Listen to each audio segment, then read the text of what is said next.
आरक्षणाच्या मागणीसाठी धनगर समाजातर्फे आष्टा येथील अप्पर तहसीलदार कार्यालयावर मोर्चा काढण्यात आला।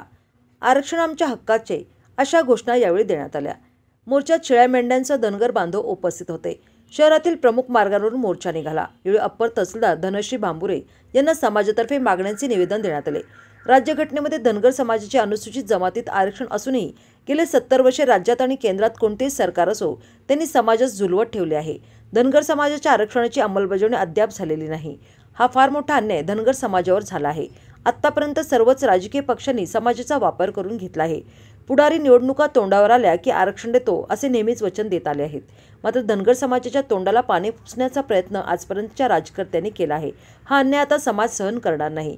धनगर समाजाला अनुसूचित जमातीत आरक्षणाची अंमलबजावणी लवकर करण्यात यावी। यासाठी आवश्यक बाबी आणि कागदपत्रांची पूर्तता राज्य सरकारने केंद्राकडे तात्काळ करावी। वन्य आणि मोकाट प्राण्यांपासून झालेल्या हल्ल्यात तात्काळ पंचनामा करून मेंढपाळांना त्वरित नुकसान भरपाई मिळावी। रांजणे येथील शेळी मेंढी महामंडळाच्या जागेवर धनगर समाजाच्या उन्नतीखेरीज अन्य कोणताही शासकीय प्रकल्प उभा करण्यासाठी परवानगी देऊ नये अशा मागण्या या निवेदनात करण्यात आल्या आहेत। खरं तर महाराष्ट्रातल्या धनगर समाजाला घटनेनंच आरक्षण अनुसूचित जमातीचं आरक्षण दिलेलं आहे। परंतु घटनेत थोड्याशा रच ड झाल्यामुळं गेली 75 वर्ष धनगर समाजाला अनुसूचित जमातीच्या सवलतीपासून जाणून बुजून प्रत्येक सरकारनं आरक्षणापासून वंचित ठेवलेलं आहे। खरं तर धनगर समाजातली आज परिस्थिती बघितली तर 50% वर समाज आज दऱ्या खोऱ्यात डोंगरात राहतोय।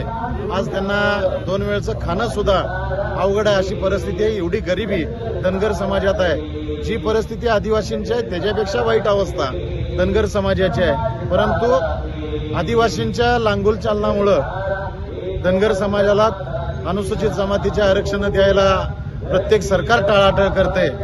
आता अलीकडं सगळा समाज जागृत झालाय आणि निश्चितपणे धनगर समाजाचं आरक्षण अनुसूचित जमातीचं आरक्षण घेतल्याशिवाय समाज गप्प बसणार नाही।